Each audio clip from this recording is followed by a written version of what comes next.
TET 3 फरवरी 2023 first shift EVS में जो जो क्वेश्चन पूछे गए हैं वो यहाँ पर हम देखने वाले हैं कि आपका जो पेपर का लेवल है वो किस प्रकार से रहा। ठीक है, तो जैसे कल पूछ लिया गया था आपका कि जो आपके नीरज चोपड़ा हैं वो किस राज्य में रहते हैं और वहाँ का प्रसिद्ध भोजन क्या है। तो आज इससे हटके थोड़ा सा क्वेश्चन पूछ लिया पीवी सिंधु से कि जो पीवी सिंधु हैं वो जिस राज्य में रहती हैं उस राज्य का प्रसिद्ध भोजन कौन सा है। तो अब जिसको पता होगा कि जो पीवी सिंधु हैं या फिर नीरज चोपड़ा हैं या अन्य कोई भी पर्सनालिटी आपकी दे दें जो आपके एनसीईआरटी में दी गई हैं, तो सबसे पहले तो यही पता होगा कि ये कहाँ की हैं, किस राज्य की हैं, फिर उसका भोजन बता पाएंगे। ठीक है, तो जो पीवी सिंधु हैं वो आपके हैदराबाद तेलंगाना मतलब कहीं कहीं आंध्र प्रदेश देखने को मिलता है। तो ये कहाँ की है, आपकी आंध्र प्रदेश की। ठीक है, अब आंध्र प्रदेश का प्रसिद्ध भोजन कौन सा है ये पूछा गया था। तो आपका है तो एनसीईआरटी से ही क्वेश्चन, लेकिन इसमें थोड़ा सा अतिरिक्त फैक्ट इन्होंने ऐड किए हैं। तो यहाँ का जो प्रसिद्ध भोजन माना जाता है वो है चावल। अब आपके ऑप्शन में क्या दिया था, एग्जैक्ट ऑप्शन नहीं पता। इसके अलावा आपके आंध्र प्रदेश में बाजरा और ज्वार की रोटी भी बहुत ही प्रसिद्ध है। ठीक है, नेक्स्ट क्वेश्चन पूछ लिया आपकी पेंटिंग से इस बार क्या क्वेश्चन पूछा है। यहाँ दिया गया था आपका कि जो चावल का घोल है इसका प्रयोग सफेद कलर के लिए, नील हल्दी का प्रयोग और पौधों की पत्तियों रस आदि का जो प्राकृतिक रंग है इनका प्रयोग किस पेंटिंग में किया जाता है। तो हमने कई बार पढ़ा है आपका जो मधुबनी पेंटिंग है बिहार राज्य की, तो इसमें ये प्राकृतिक रंगों का प्रयोग करते हैं और चावल का घोल वगैरह सफेद कलर के लिए, अन्य कलरों के लिए प्राकृतिक रंगों का इसमें इस्तेमाल किया जाता है। और आपसे ये भी पूछ सकते हैं कि जो मधुबनी पेंटिंग है वो इसका अन्य नाम क्या है। तो इसे मिथिला पेंटिंग के नाम से भी जाना जाता है, ये भी आप याद रखिए। ठीक है, और जितने भी जी पेंटिंग है हमने चित्रकारियाँ पढ़ी हमारे एनसीईआरटी की, इसमें सभी में जो चित्र बनाए जाते हैं वो लोक देवी देवताओं के चित्र, प्राकृतिक वस्तुओं के चित्र जैसे सूर्य चंद्रमा, इसके अलावा आपके पूजनीय पेड़ पौधों के चित्र इसमें बनाए जाते हैं। ठीक है, नेक्स्ट पूछ लिया गंगा नदी के किनारे बसे शहर कौन कौन से हैं। अब आपके तीन ऑप्शन दिए थे, जैसे एक ऑप्शन में दे दिया कानपुर, बनारस, पटना, दूसरे में अन्य नाम दे दिए। ठीक है, तो यहाँ सही हमें चुनना था। तो आपके इतने जो राज्य शहर लिए हैं ये सारे आपके कहाँ पर बसे हुए हैं, गंगा नदी के किनारे।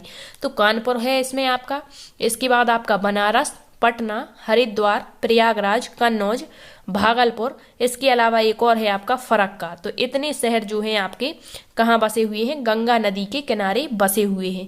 अब आपसे आगे ये भी पूछ सकता है कि यमुना नदी के किनारे बसे हुए शहर कौन कौन से हैं। ठीक है, तो ये आपका एनालिसिस से यही फायदा होता है कि जैसे कल पूछ लिया था नीरज चोपड़ा से, आज डायरेक्टली पीवी सिंधु से पूछ लिया, हो सकता है आगे आपका कल्पना चावला से पूछ लें। ठीक है, इसके अलावा करणव मल्लेश्वरी से पूछ लें कि ये कहाँ की हैं और वहाँ का प्रसिद्ध भोजन कौन सा है।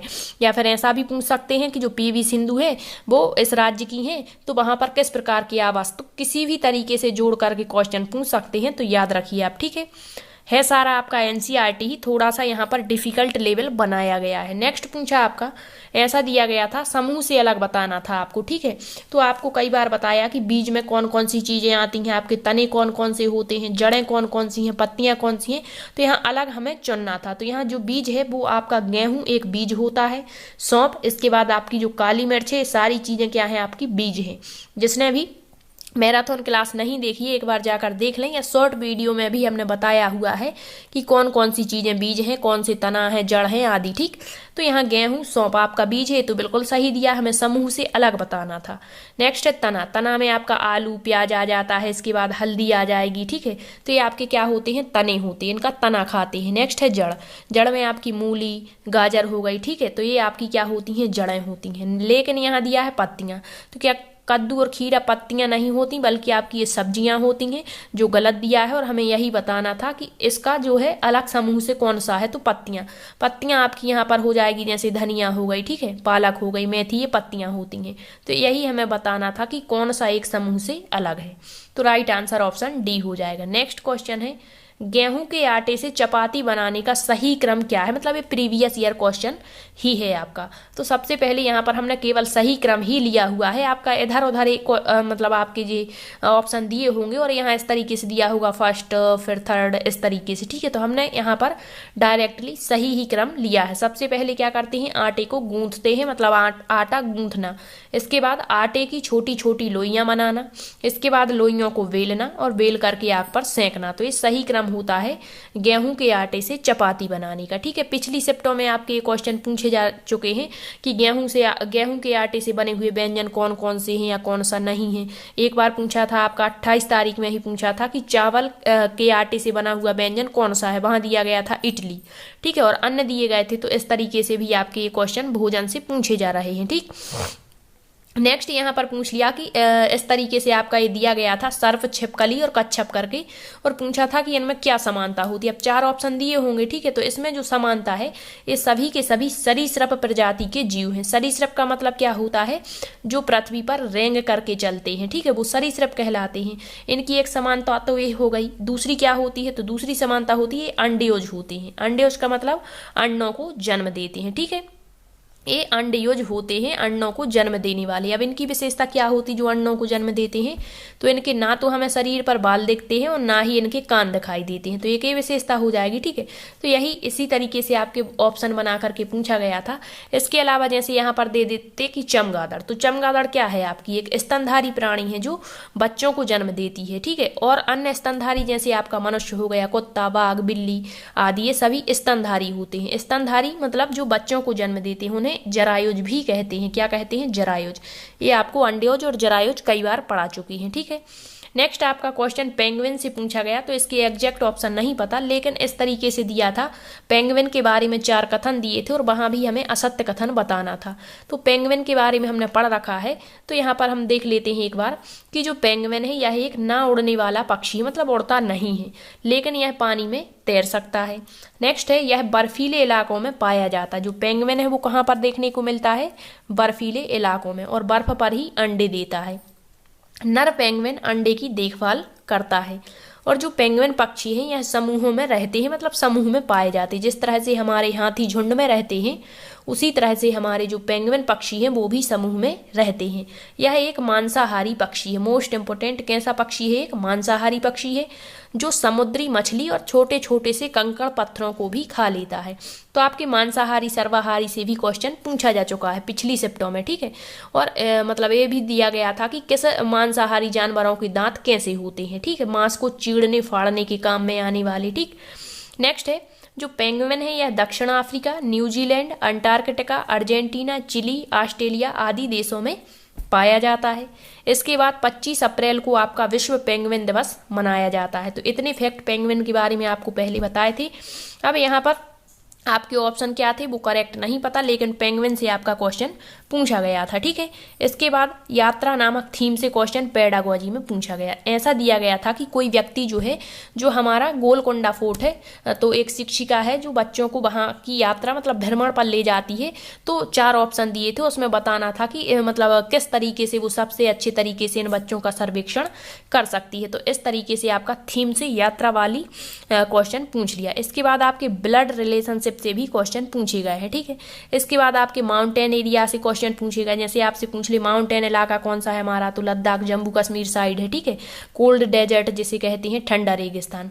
तो इससे क्वेश्चन पूछे गए हैं। ठीक है, तो आप एक बार बीज वाला जो टॉपिक है वो जरूर कवर कर लें, क्योंकि वहां से हर शिफ्ट में आपका एक क्वेश्चन देखने को मिल रहा है। इसके बाद आपके सीडीपी में, तो सीडीपी में आपको बता दें सबसे पहले तो आपकी एक डिसेबिलिटी से क्वेश्चन पूछा गया, डिसलेक्सिया, जो हमारी पठन अक्षमता होती है।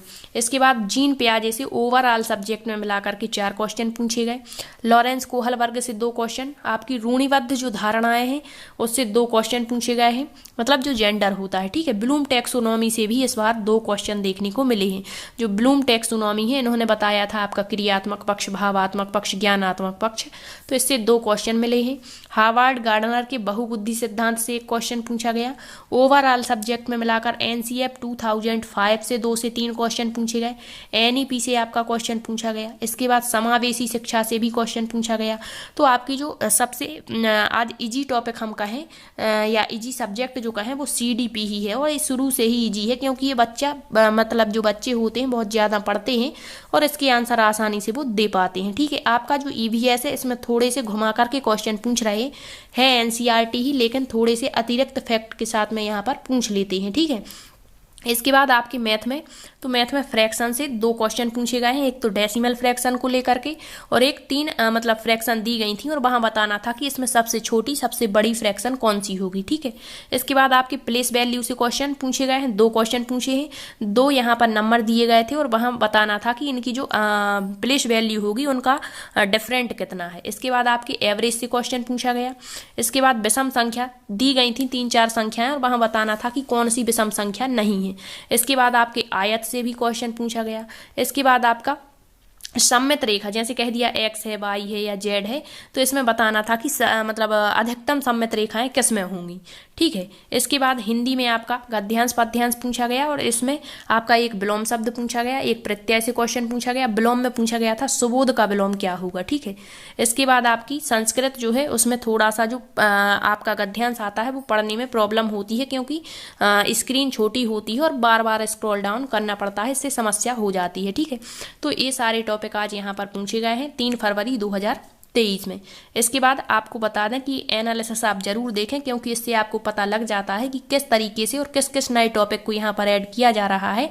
जैसे कल से ही अंदाजा लग गया कि कल पूछ लिया था नीरज चोपड़ा का राज्य और वहाँ का भोजन, आज पूछ लिया पीवी सिंधु, तो इससे आप ये यहाँ पर पढ़ सकते हैं। जैसे कल्पना चावला हो गई, नील आर्मस्ट्रांग हो गए, ये कहाँ के हैं, इनका मतलब यदि राज्य पता चल जाता है आपको तो फिर आसानी से आप आंसर दे पाएंगे। ये नहीं कि केवल भोजन पूछा है, हो सकता है आपसे आवास पूछ लें, अन्य चीज़ें पूछ लें। ठीक है, या वहाँ का कोई मतलब जो प्रसिद्ध स्थान है वो पूछ लें, तो ये आप एनालिसिस से यहाँ पर अंदाजा लगा सकते हैं। ठीक है, यदि आपको कोई क्वेश्चन आज का याद है तो आप क्वेश्चन को विथ ऑप्शन के कमेंट्स में जरूर पूछें और आपको सेशन कैसा लगा ये भी कमेंट्स में अपनी प्रतिक्रिया व्यक्त जरूर करना। Thank you.